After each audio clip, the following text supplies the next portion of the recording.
Bismillahirrahmanirrahim. Assalamualaikum warahmatullahi wabarakatuh. Alhamdulillahi wahdah, wassalatu wassalamu ala man la nabiyya ba'dah, wa ala alihi wa ashabihi wa man tabi'ahum bi ihsani ila yaumiddin. Wa asyhadu an la ilaha illallah wahdahu la syarikalah, wa asyhadu anna sayyidina Muhammadin wa ala alihi wa ashabihi wa ba'd. Alhamdulillah, bapak-bapak, ibu-ibu dan adik-adik sekalian, jamaah masjid yang semoga semuanya selalu dirahmati, diberkahi oleh Allah Subhanahu wa taala. Semoga salat maghrib barusan yang kita lakukan dan amal ibadah yang telah kita lakukan, kita memohon kepada Allah agar diterima oleh Allah Subhanahu wa taala. Maka itulah hikmah ketika kita selesai salam dari salat, assalamualaikum warahmatullah, assalamualaikum warahmatullah, yaitu zikir pertama yang kita ucapkan adalah astagfirullah. Yang kita ketahui bahwasanya terkadang kita mengucapkan istighfar astagfirullah terkadang ketika melakukan kesalahan. Betul Pak Bu? Ketika kita lupa, lalai, astagfirullah, udah azan, belum sholat, atau sebagainya, ya. Lalu kenapa Rasulullah SAW mencontohkan, memerintahkan kita ketika setelah salam mengucap istighfar? Maka para ulama menjelaskan adalah tujuan istighfar kita setelah sholat adalah kita minta ampun, ya Allah, mungkin ada selama sholat tadi yang baru saya lakukan ada kelalaian Pak, tidak khusyuk, ya kan, pikiran kemana-mana, ya, datang tadi terburu-buru ke masjid dan lain sebagainya. Maka dari itu Bapak Ibu sekalian, setiap telah kita melakukan baik sholat, tilawah Al-Quran, ikut majlis taklim, sedekah, maka setelah melakukannya kita beristighfar kepada Allah. Agar apa? Jangan sampai amalan yang telah kita lakukan tidak diterima oleh Allah. Sedih Pak, capek-capek sholat tidak terima. Pertanyaannya, kita di semua ini, kita tahu nggak amalan kita terima atau tidak Pak? Ada jaminan nggak Pak? Nggak ada Pak. Kita semua tidak ada jaminan ibadah kita diterima oleh Allah. Tapi kalau perbuatan dosa pasti mendapatkan perbuatan maksiat pasti mendapat dosa. Maka dari itu kita penting selalu ketika masuk ke dalam masjid melangkahkan kaki kanan ke dalam masjid, maka doanya apa Pak? Allahumma ftah lana abwaaba rahmatik. Tujuan kita nih masuk ke dalam masjid, ya Allah, bukakanlah pintu-pintu, ya Pak, pintu-pintu, bukan satu pintu, tapi abwab jamak, lebih dari 2 atau 3 ke atas. Minta kepada Allah, ya Allah, bukakanlah pintu-pintu rahmatmu. Artinya di masjid ini banyak rahmat Pak. Kita pintu rahmat dari baca Al-Quran, ya. Pintu rahmat dari apa? Sholat. Pintu rahmat dari apa? Zikir. Pintu rahmat bermajlis ilmu. Seperti apa yang kita lakukan bersama, semoga Allah membukakan pintu rahmatnya untuk kita. Amin ya rabbal alamin. Alhamdulillah bapak-bapak sekalian yang tentunya Masya Allah pasti sibuk, banyak kegiatan, namun tentunya dengan menyempatkan diri kita duduk di masjid ini dalam rangka cintanya kita untuk mempersiapkan kebaikan-kebaikan yang akan kita kerjakan Pak, ya. Bulan Ramadan. Kalau seseorang tidak suka, tidak cinta kepada datangnya bulan Ramadan, pasti yang bermasalah adalah keimanan. Ya Allah, puasa lagi. Betul lah Pak? Ada tak Pak? Ada Pak. Allah puasa lagi. Allah, payah nak kerja nih, puasa nih. Ya kan? Macam-macam Pak.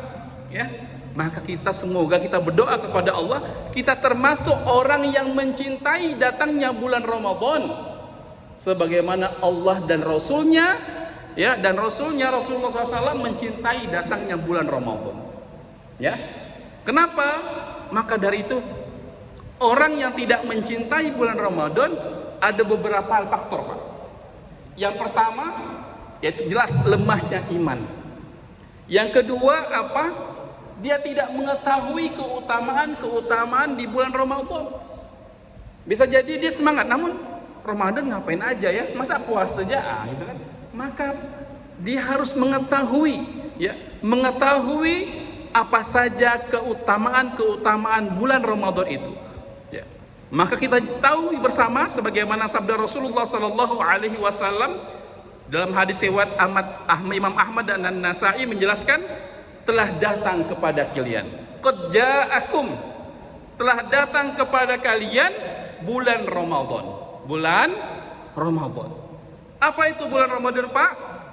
Bulan yang penuh berkah.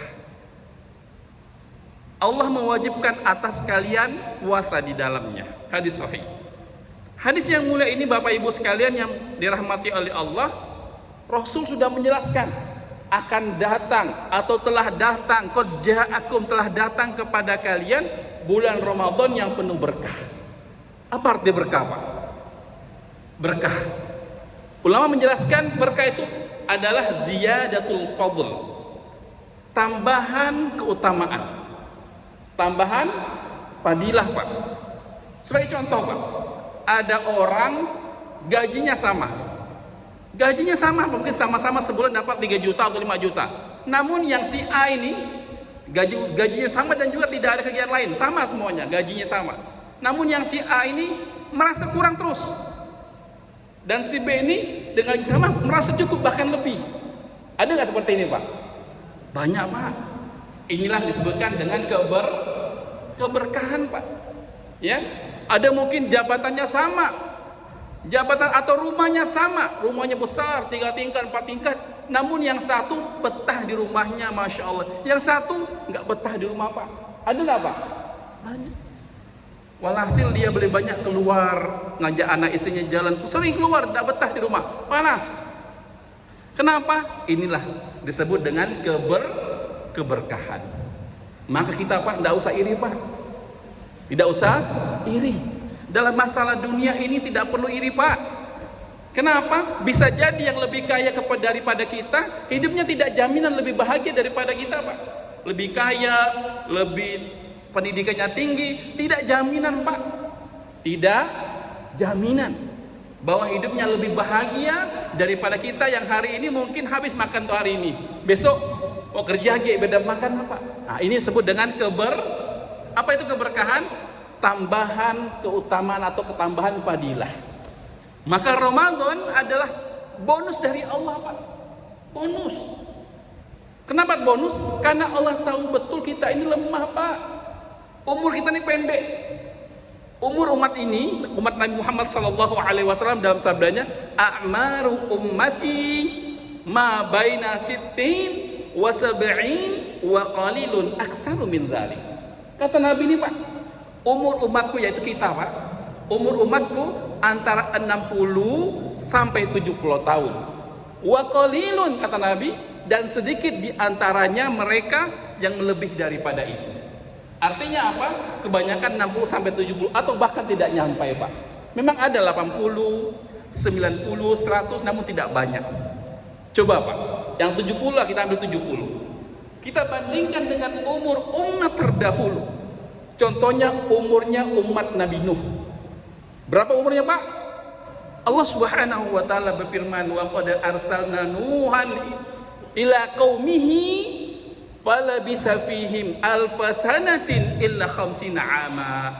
Allah berfirman, dan sungguh aku telah utus Nabi Nuh kepada kaumnya 1000 tahun. Berapa? 1000 tahun.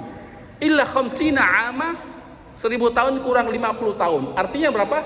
950 tahun, Pak. Itu bukan umur Nabi Nuh, namun masa dakwahnya Nabi Nuh kepada kaumnya 950 tahun. Umurnya berarti lebih. Pak, bandingan, Pak. 70 tahun atau itu 1000 mungkin, atau 90 lebih, atau kita ambil 90 aja lah. 70 tahun dibanding 900 tahun. Berapa persen, Pak? 1% tak nyampe, Pak. Tak nyampe 1%. Kalau 1% dari 9.000 kan berapa? 90, ya kan? Atau 900, 1% 90, ya, tidak sampai 1%, Pak. Berarti kita ini lemah banget. Allah tahu umur ini, umat ini pendek, maka Allah kasih bonus. Apa bonusnya? Bulan Ramadan. Makanya Ramadan dikatakan syahrul mubarak karena ziyadatul fadl. Ada kelebihan, ada tambahan keutamaan untuk kita yang lemah dan doib ini. Bahkan riwayat yang lain jelaskan Nabi Musa mendakwah kaum-kaumnya, mendakwahkan Fir'aun kurang lebih 500 tahun lamanya, Pak. Maka dari itu seharusnya kita beruntung. Apa, Pak? Beruntung mendapatkan bulan yang penuh dengan keberkahan, bulan Ramadan, karena di dalamnya ada apa? Malam Lailatul Qadar. Satu malam namun khairun min alfi syahrin. Satu malam lebih baik daripada 1000 bulan atau kurang lebih 83 lebih tahun. Bayangkan, Pak, mungkin Bapak yang umurnya udah 40 tahun seperti saya kan. Setelah baliknya 12-13 tahun, berarti kurang lebih 27 tahun sudah mendapatkan malam Lailatul Qadar. Insya Allah semua mendapatkan malam Lailatul Qadar. Tapi ada yang banyak, ada sedikit, Pak, ya kan? Kan malam Lailatul Qadar itu kita masuk pada maghribnya, kita sholat maghrib, ya kan? Maghribnya itu lebih baik daripada 1000 bulan yang lain kita lakukan, ya Pak ya. Kita malam Lailatul sholat isya, sholat tarawih, semua dapat. Namun ada yang nambah. Siapa yang nambah? Ada nambah dengan itikaf, ya Pak kan? Ada sholat qiyamul lail selain tarawih, dia juga qiyamul lail. Maka dari itu inilah bonus dari Allah. Bonus dari Allah Subhanahu wa taala. Allah Subhanahu wa taala berfirman dalam surat Yunus ayat 58, yaitu ya, kita harus menyambut musim kebaikan ini dengan segembira mungkin. Yang artinya katakanlah kul, ya. Katakanlah dengan karunia Allah dan rahmatnya hendaklah dengan itu mereka bergembira. Jadi Allah perintahkan kita nih, Pak, perintahkan kita untuk bergembira datangnya bulan Ramadan. Suatu kebohongan, Pak. Ada yang bilang saya cinta Allah, namun dia tidak mencintai yang Allah cintai. Betul nggak, Pak? Allah mencintai kita, mencintai bulan Ramadan, maka kita cintai. Sebagaimana dalam sabda Rasulullah sallallahu alaihi wasallam, "Man ahabba liqa Allah, ahabba liqa'ahu, wa man kariha liqa Allah, karihallahu liqa'ahu." Yang artinya barang siapa yang mencintai pertemuan dengan Allah, maka Allah mencintai pertemuan dengannya. Namun barang siapa membenci pertemuannya dengan Allah, maka Allah membenci pertemuan dengannya. Artinya apa? Mencintai apa yang dicintai oleh Allah, membenci dengan apa yang dibenci oleh Allah. Bapak Ibu hadirin hadirat rahimakumullah.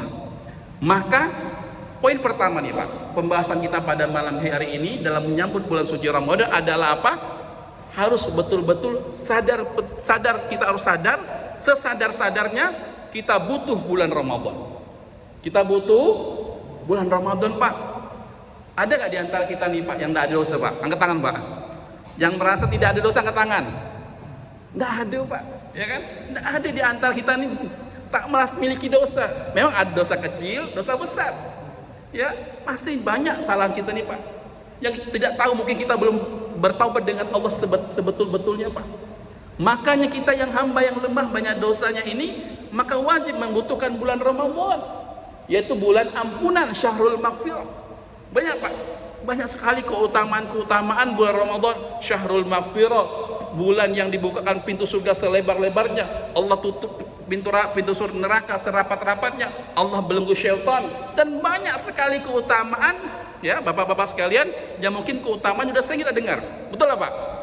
Setiap tahun kita dengar ceramah, kan? Mau nyambut Ramadan, ada tarhib Ramadan, ya kan? Ada setiap tahun. Namun yang jadi pertanyaannya adalah kita harus betul-betul, Bapak Ibu sekalian, memahami dengan pemahaman yang sebenarnya. Apa itu? Benar-benar tidak hanya dari lisan, namun dari hati dan amal. Jadi yang pertama apa?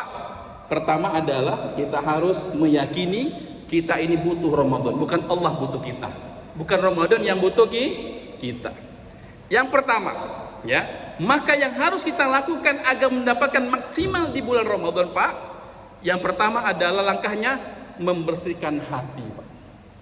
Membersihkan rumah hati, yaitu sebelum diisi dengan kebaikan, hati ini, Pak, sebelum diisi dengan kebaikan, wadah harus dikosongkan dari keburukan. Dikosongkan dari apa? Keburukan. Maka dibersihkan dulu hati ini. Kalau banyak kotorannya, kemaksiatannya, maka hati ini tidak akan mendapatkan hidayah, Pak. Nabi SAW pernah bersabda, hati ini ibarat sekertas kain putih, Pak.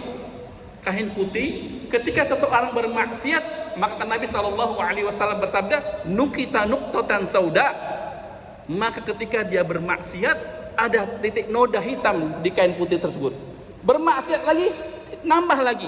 Bermaksiat lagi, nambah lagi, sehingga sangat banyak maksiatnya yang tadi putih menjadi hitam. Maka bahaya, Pak. Kemaksiatanlah yang menghalangi kita menikmati ibadah. Kemaksiatanlah yang buat kita malas ke masjid. Kemaksiatanlah yang menghalangi kita untuk bisa baca Al-Quran. Kemaksiatanlah yang menghalangi kita untuk menjadi lebih baik lagi.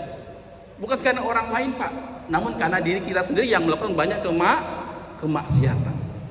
Maka sebelum diisi dengan kebaikan, wadah ini harus dibersihkan, dikosongkan dari keburukan. Sebagaimana Rasulullah SAW bersabda, ala inna fil jasadi mudghah. Ketahuilah, kata Nabi, dalam tubuh ini ada segempal daging. Segempal daging. Jika segempal daging ini baik, maka seluruh anggota tubuhnya menjadi baik. Tangannya baik, kakinya baik, kepalanya baik, otaknya baik, lisannya baik. Namun segumpal daging ini tidak baik, maka seluruh anggota tubuhnya tidak baik. Ala wahyal qalbu. Ketahuilah, kata Nabi, segumpal daging itu adalah hati.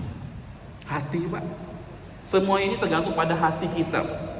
Ya, karena hati inilah mempengaruhi otak kita, mempengaruhi seluruh anggota tubuh kita, tangan kita, kaki kita, dan seluruh anggota tubuh kita. Maka sekali lagi, langkah pertama adalah membersihkan hati. Ibarat botol, Pak. Ketika botol ini penuh dengan air yang kotor, maka untuk membersihkannya, kita siram, kita masukkan ya dengan air yang bersih. Lama-lama air kotor tersebut akan hilang. Maka kata Nabi SAW, innal hasanat yudhibnas sayyiat. Atau dalam firman Allah Subhanahu wa taala, sesungguhnya kebaikan menghapuskan perbuatan dosa, Pak. Nah, maka agar bisa membersihkan hati itu dengan apa, Pak? Taubatan nasuha. Tidak ada lain, Pak, kecuali dengan taubat nasuha.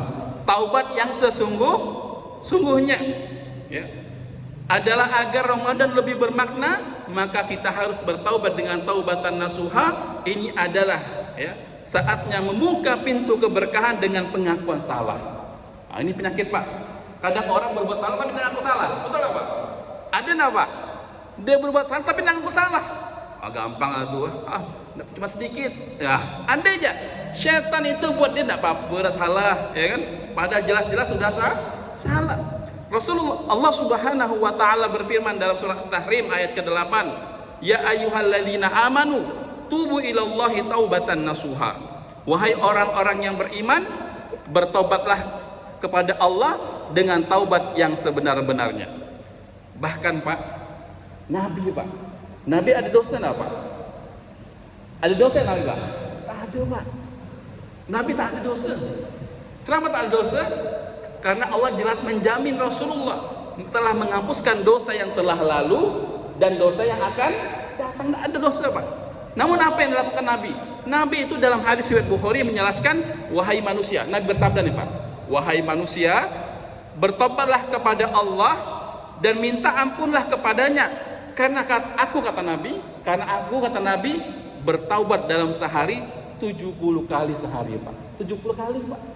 Nabi, Pak, tak ada dosa, tapi beristighfar kepada Allah Subhanahu wa taala sehari minimal 70 kali.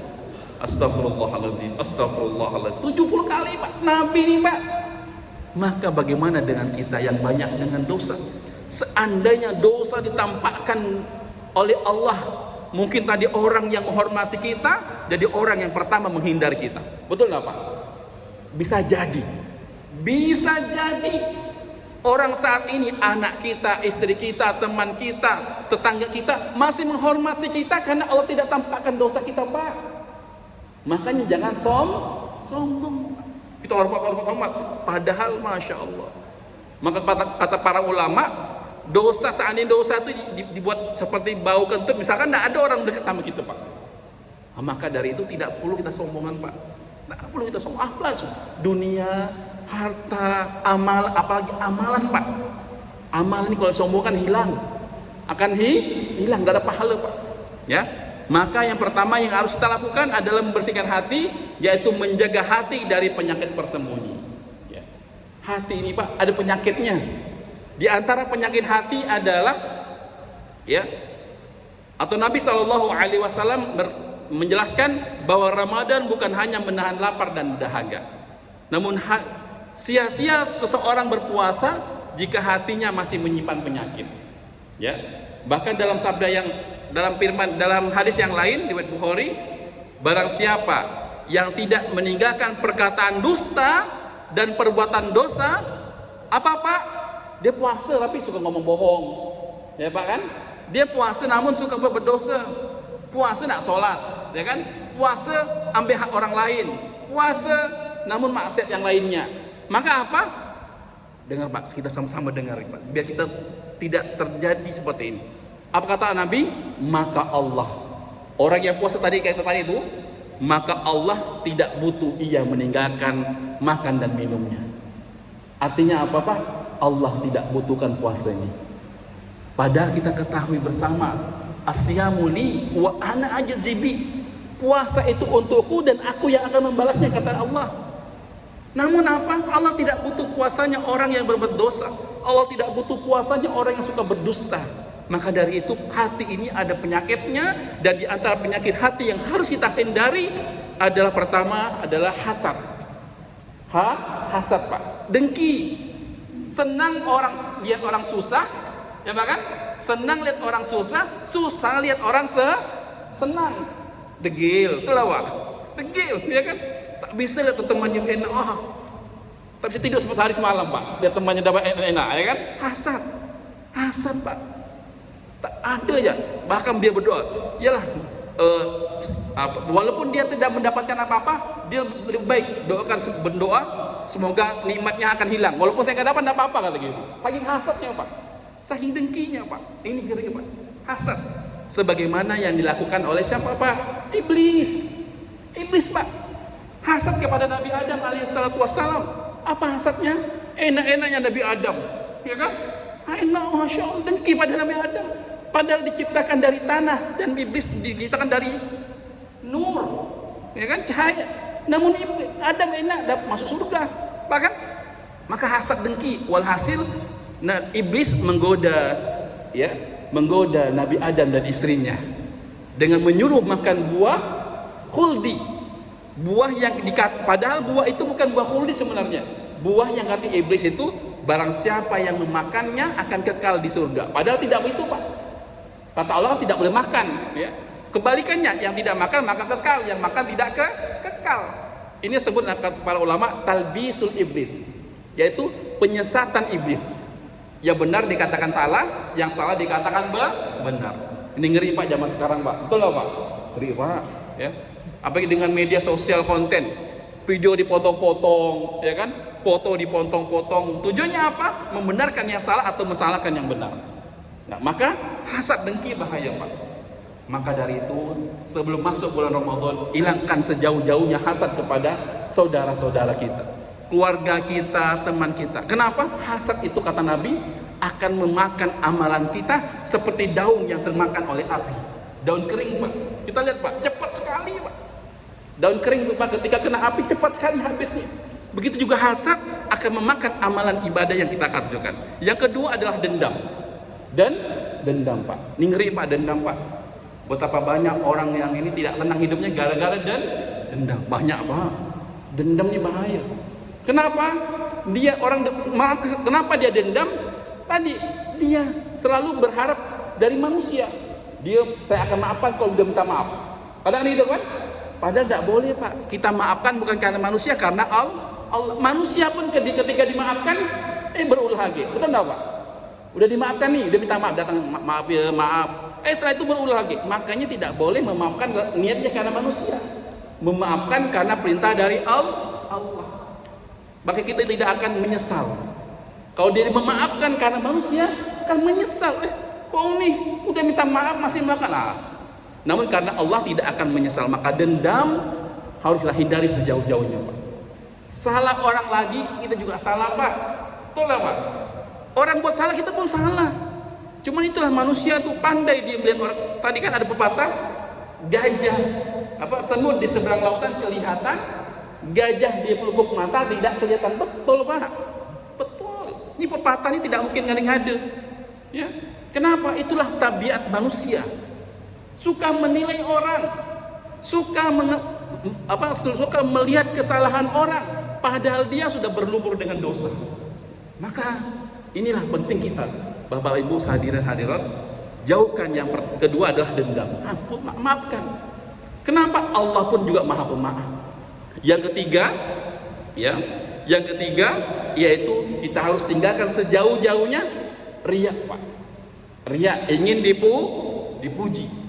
Bahkan riya ini penyakit yang berbahaya. Kata Nabi, sirkun asghar, sirik kecil. Sirik kecil, Pak. Kenapa sirik kecil? Barang siapa mengerjakan ibadah karena riya, ingin dipuji, ibadahnya tidak diterima, Pak. Ngeri, Pak. Ngeri. Maka perbuatan riya ini harus kita kikis-kikisnya. Kita jauh sejauh-jauhnya. Dengan cara apa? Kita terus perbaiki ikhlas kita kepada Allah. Maka 3 hal dijaga niatnya. 3 hal, Pak. Sebelum mengerjakan ibadah, kita niatkan karena Allah. Kita evaluasi. Dan juga di saat mengerjakan, kalau saya ini mau datang masjid sholat karena Allah. Terus di saat sholat, Allahu Akbar. Hati-hati Pak. Terkadang kita mungkin sholat sunnah atau apa, ya kan? Ada teman saya di sebelah ini. Sholatnya bagus kan? Allah. Kan berat tarikannya Pak. Karena apa? Ada yang teman ngelihat kan? Di saat mengerjakan atau di setelah mengerjakan. Makanya untuk sholat kayak saya nih, hebat saya nih. Itu setelah mengerjakan, ya. Maka hati-hati Pak. Ya, inilah perbuatan riya yang pintar syaitan tuh cari celah Pak. Sebelumnya tidak berhasil, di saat tidak berhasil, namun setelahnya baru berhasil. Maka ada hati-hati. Yang keempat, ya karena waktu singkat, yang harus dihindari penyakit hati adalah ghibah. Ghibah. Apa itu ghibah? Kata Nabi Shallallahu Alaihi Wasallam, ghibah itu adalah membicarakan sesuatu tentang saudaramu dan saudaramu itu tidak suka dibicarakan, Pak. Bukan fitnah. Fitnah itu adalah ngade-ngade, tidak sesuai fakta. Kalau ghibah ini fakta betul, namun tidak boleh juga, Pak. Kan ada orang bilang alasan, emang gitu kok orangnya, nggak boleh juga. Disebut ghibah atau membicarakan aib orang lain. Nah, ini penyakit yang berat, Pak. Penyakit hati yang harus kita hindari sebelum masuk bulan Ramadan yang penuh berkah. Yang pertama tadi hasad, yaitu dendam, riya dan ghibah. Inilah penyakit hati yang paling besar. Langkah yang pertama ini, Pak. Ya. Langkah yang kedua. Langkah pertama tadi apa? Membersihkan hati. Yang kedua adalah memperbaiki kompas niat. Maksudnya apa? Tujuan kita mau kemana, Pak? Tujuan ibadah kita nih mau Ramadan mau kemana? Karena ibadah tidak akan bernilai tanpa keikhlasan. Ramadan adalah momen memperbaharui niat. Ingin diampuni, ingin berubah, dan ingin dekat dengan Allah. Ya Pak? Apa Pak? Ingin sekali lagi Pak, ingin ampuni. Yang kedua, ingin Yang ketiga, ingin lebih dekat dengan Allah. Ingin apa? Ingin lebih dekat dengan Allah. Terus Pak, kita terus sebutkan sehingga otak kita ini melekat, Pak. Apa tujuan kita? Ingin diampuni, ingin berubah lebih baik, dan ingin lebih dekat dengan Allah. 3 hal nih, Pak. Perbaiki niat kita itu dengan 3. Ingin diampuni. Ini Pak paling utama, Pak. Diampuni, Pak. Maka penting sekali kita terus meminta ampun kepada Allah. Kita butuh dengan Ramadan, kan dosa ini berat, Pak. Dosa telah menyiksa saya. Dosa telah membuat saya hidup tidak bahagia. Dosa telah membuat hidup saya menderita. Dosa lah yang membuat anak saya tidak berbakti kepada saya. Dosa lah yang membuat istri saya selingkuh. atau dosalah membuat suami saya yang tidak cinta sama saya. Dosa, Pak. Bukan salah orang lain, tapi dosa kita lah yang mempengaruhi kehidupan kita di dunia ini. Maka niat kita ingin diampuni, ingin lebih baik, dan ingin lebih dekat kepada Allah. Rasulullah sallallahu alaihi wasallam bersabda dalam hadis riwayat Bukhari dan Muslim, innamal a'malu binniyat. Sesungguhnya amal itu tergantung pada niatnya, Pak.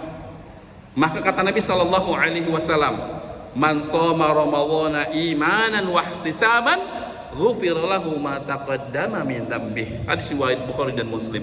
Barang siapa berpuasa Ramadan karena iman, iman dan mengharap pahala, ya, maka dosanya akan diampuni yang telah lalu. Ini, Pak. Apa tujuannya? Diampuni tujuannya, ya kan? Bukan, memang kita butuh pahala banyak, namun yang terpenting adalah dosa kita diampuni dulu, Pak. Ini dasar hadisnya. Hadisnya bahwa kita berpuasa itu tanpa ingin diampuni. Ini langkah kedua, Pak. Terakhir karena udah mau Isya juga, ya. Langkah kedua apa? Memperbaharui niat. Niatnya apa, Pak? Ingin diampuni, lebih baik, lebih dekat dengan Allah. Langkah ketiga ataupun terakhir, ya. Langkah ketiga menyambut bulan Ramadan yang penuh berkah adalah yaitu membawa peta ilmu. Peta, Pak, menunjukkan kita jalan. Maka penting apa itu?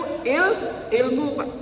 Agar ibadah kita dapat mendapatkan pahala yang seluas sebanyak-banyaknya, maka semangat saja tidak cukup, Pak. Semangat saja tidak cukup, namun perlu membekali diri dengan pemahaman fikih. Pelajari, Pak, fikih puasa, syarat dan rukun, Pak. Ya kan? Fikih hal-hal yang membatalkan puasa. Ini hati-hati, Pak. Ada yang membatalkan puasa, ada yang membatalkan pahala puasa. Ya, Pak, kan? Oke, dia puasa tak batal. Puasa tak batal, namun pahalanya habis. Ya, Pak, kan? Puasa namun suka bohong. Ya, tadi kan? Allah tidak butuh puasanya. Puasa namun bermaksiat. Puasa namun suka adu domba. Puasa namun suka korupsi. Puasa. Maka apa? Tidak. Walaupun puasanya tidak batal kalau dia tidak makan dan tidak minum di siang hari, tidak berhubungan di siang hari. Emang iya tidak batal puasanya, namun pahalanya habis. Pahalanya habis, bahkan bisa jadi dosanya nambah. Ya, puasa jalan, pahala tak dapat, dosa nambah. Nah, ini, Pak. Maka penting untuk kita pelajari fikih puasa, Pak. Penting, Pak. Kenapa? Sehingga kita nih puasa yang betul-betul mantap. Ya, apa yang membatalkan puasa? Misalkan nih, muntah batal enggak? Muntah batal enggak? Tentu tidak batal kalau muntah, kecuali dipaksa muntah baru batal. Ya kan? Banyak hal-hal yang mungkin menurut kita membatalkan atau menurut kita tidak membatalkan, namun sebaliknya. Sebaliknya. Maka penting Bapak-bapak sekalian, baik ada pengajian ataupun ada buku atau ceramah di YouTube dan sebagainya, cari tentang fikih puasa. Kata para ulama, ilmu itu akan menjadi wajib ketika mempelajari tentang yang wajib. Puasa wajib, maka ilmu tentang puasa menjadi wajib. Salat wajib, maka ilmu tentang salat menjadi wajib. Ya, semuanya. Apalagi zakat, fitrah misalkan, ya. Zakat mal bagi yang masuk nisab dan haulnya wajib, maka ilmu yang berkaitan dengan itu maka wajib. Maka wajib untuk kita, Pak. Kita harus belajar fikih. Bahkan Rasulullah SAW menjelaskan kepada kita dalam hadis yang mulia dalam riwayat Bukhari dan Muslim, ya, man yuridillahu bihi khairan yufaqihu fiddin. Barang siapa yang Allah kehendaki kebaikan padanya, Allah akan memahamkannya dalam agama. Apa, Pak? Siapa yang dikehendaki kebaikan? Saya, Bapak semua. Tanda Allah ingin kebaikan dalam diri kita ini, maka Allah jadikan kita paham dalam masalah agama, Pak. Paham. Kalau tidak paham, Pak, artinya apa? Artinya Allah tidak menginginkan kebaikan dari diri kita. Ngeri dah, Pak. Ngeri, Pak. Siapa yang tidak diinginkan kebaikan oleh Allah? Tidak ada. Tentunya orang yang tidak diinginkan kebaikan oleh Allah, tempatnya neraka atau surga, Pak? Neraka. Tidak bahagia hidupnya. Maka dari itu Bapak-bapak, Ibu-ibu hadirin rahimakumullah, maka penting kita untuk mempelajari fikih puasa, fikih tarawih dan lain sebagainya. Ya. Sebagai penutup, Bapak-bapak sekalian, maka dari itu agar Ramadan tahun ini lebih maksimal. Ya, tidak sekedar boleh niat, Pak, niat ya Allah, saya tidak bisa niat aja, Pak. Namun harus pembuktian dengan bagaimana buat rencana, Pak. Buat rencana. Contohnya misalkan masjid kita nih, buat apa nih? Misalkan bagaimana nih kita mikirkan gelisah nih pengurus masjid kan, bagaimana jemaah masjidnya tidak bisa ngaji jadi bisa ngaji. Betul nggak, Pak? Nah, bisa, Pak. Nanti Wahda Islamiyah Kuburaya ada program di Rosa tuh kan, yang udah alhamdulillah sudah berjalan, Pak, ya. Sudah berjalan di Rosa. Mungkin ada yang belum ikut nih, Pak. Masih ada yang belum ikut, Pak? Banyak. Betul nggak, Pak? Nah, tolong Bapak yang sudah ikut belajar nih, ajak, arahkan. Bisa nanti buat kelas baru kan?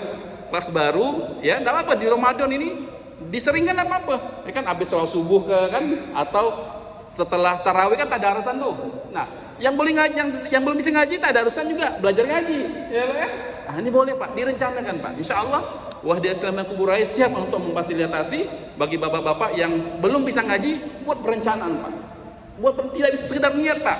Nah, yang belum bisa ngaji dibuat kelas baru, yang sudah bisa ngaji tahsin. Insyaallah, Pak, ya. Kalau enggak gitu susah, Pak.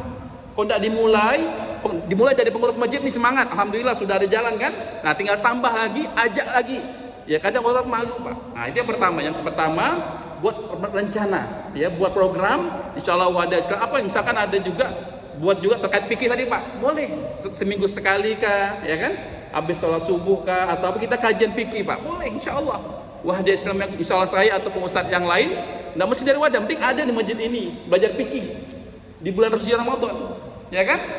Jadi masjid ini benar-benar berkah insyaallah, baik untuk pengurus dan seluruh jamaahnya. Amin ya rabbal alamin. Maka, ya, udah jam belum, Pak? Ada bunyi Mas saya? Oh belum, ya. Maka, ya, karena apa, Pak? Program kita terus banyak, sedikit aja program untuk masjid nih. Kenapa? Kalau orang masuk bulan Ramadan dan dia masih belum bisa baca Al-Quran, rugi, Pak. Kenapa rugi? Karena bulan Ramadan adalah bulan Al-Quran. Syahrul Ramadan alladzi unzila fihil Quran, ya kan? Bulan Ramadan adalah bulan yang diturunkan Al-Quran. Bahkan Nabi SAW banyak belajar dengan Jibril selama bulan Ramadan, hampir setiap malam. Nabi ini, Pak, belajar sama Jibril, diturunkan wahyu paling banyak di bulan Ramadan. Ya, maka dari itu ini program yang penting, ya. Insyaallah menjadi kegelisahan kita bersama. Pengurus masjid, alhamdulillah kemarin saya juga isi pengajian di Masjid Nurul Amanah di Desa Kapur, itu juga ada, Pak, kelas di Rosa. Nah, mudah-mudahan nanti Ramadan nanti bisa tambah lagi, buka lagi yang sebelum bisa ngaji, tambah lagi baik bapak-bapak maupun ibu-ibu. Ya, insyaallah mudah-mudahan ini menjadi langkah nyata, ya, real. Karena kalau tidak seperti itu, Pak, kapan lagi, Pak? Kesian. Apa? Kesian. Lihat tetangga kita, jemaah kita, ada yang belum bisa ngaji. Malu kadang mereka, Pak. Malu. Itulah syaitan itu. Maka kata Nabi SAW bersabda, la yata'allamul mustahyi walal mustakbir. Tidak akan bisa belajar orang yang pemalu dan orang yang sombong. Ya. Kalau sombong kan, siapa yang ngajar tuh? Alumni mana dia? Pondok mana? Padahal cuma belajar ngaji, Pak. Macam-macam ini, nggak usah. Ya. Belajar ngaji, belajar aja ngaji. Kita bukan belajar sampai buku-buku apa, enggak. Belajar ngaji, ya. Walaupun masih muda, nggak apa-apa, kan? Ustaz Akmal kan, masya Allah, masih muda sekali. Ya, mudah-mudahan ya terus bisa, ya, mengajar bapak sekalian. Masih nggak usah. Makanya orang sombong tidak akan pernah belajar. Ada aja alasan itu. Dia tuh alumni mana sih? Dia tuh gimana cara ngajarnya? Bagus atau enggak? Banyak sombong. Ataupun yang pemalu. Malu, Pak. Alamak, malu saya udah tua, malu lihat anak cucu saya lihat ngaji. Betul, Pak? Padahal lebih malu lagi sama Allah. Dia malu sama anak cucunya, namun tidak malu sama Allah. Inilah penyakit kita sebagai manusia. Maka dalam bahasa Arab dikatakan sumyal insanu linisyani, ya, wa khata'ihi. Dalam bahasa Arab itu manusia disebut insan. Kenapa insan? Karena linisyani, karena suka lupa. Suka lupa. Bukan yang tua saja, yang muda pun kadang lupa. Lupa kalau dia hamba Allah. Bukan lupa ingatan, lupa bahwa dia ciptakan manusia dan jin di dunia ini untuk wa ma khalaqtul jinna wal insa illa liya'budun. Tidaklah aku ciptakan jin dan manusia kecuali untuk menyembah kepadaku. Lupa dia, Pak. Di dunia ujung capek-capek kerja ya. Enggak ada dia cerita dia untuk ibadah. Capek kerja, capek ini dan tapi lupa sama Allah. Maka inilah manusia harus diingatkan terus. Maka bapak-bapak sekalian yang dirahmati oleh Allah Subhanahu wa taala, jangan pernah berhenti untuk belajar. Walaupun disampaikan sama karena pemahamannya berbeda. Betul Pak? Sama, kok ini hadis ini, besok hadis ini, tapi mungkin bisa sama namun pemahaman kita yang bertambah karena diulang-ulangi. Kata Allah Subhanahu wa taala, "Fadzakir fa inna dzikra tanfa'ul mu'min." Berilah peringatan, berilah pengulangan, karena pengulangan pengingatan adalah bermanfaat bagi orang beriman. Nah, sama juga orang ngaji, Pak. Salah tak rugi, Pak. Pahalanya double. Ya kan kata Nabi sallallahu alaihi wasallam, "Man yaqra'ul Qur'an wa yata'u fihi falahu ajron," kata Nabi. Barang siapa yang membaca Al-Quran dan dia terbata-bata, baca Al-Quran dan terbata-bata, maka kata Nabi 2 pahalanya. 2 pahalanya, Pak. Bukan rugi ya. Tak bisa pun tidak masalah. Sampai di berbulan-bulan tak bisa, tidak masalah, Pak. Jangan berhenti ya. Pesan saya nih, yang belajar ngaji di Rosa ataupun walaupun tak bisa, jangan berhenti, belajar terus ya. Bisa jadi kalau dia sudah selesai lupa ngaji. Betul nggak, Pak? Ya kan, setelah belajar di Rosa selesai pintar, lupa mau ngaji. Makanya Allah tidak jadikan dia selesai biar bisa ngaji. Betul. Hikmahnya di balik itu. Maka tidak ada rugi, Pak. Tidak ada rugi orang yang belajar Al-Quran.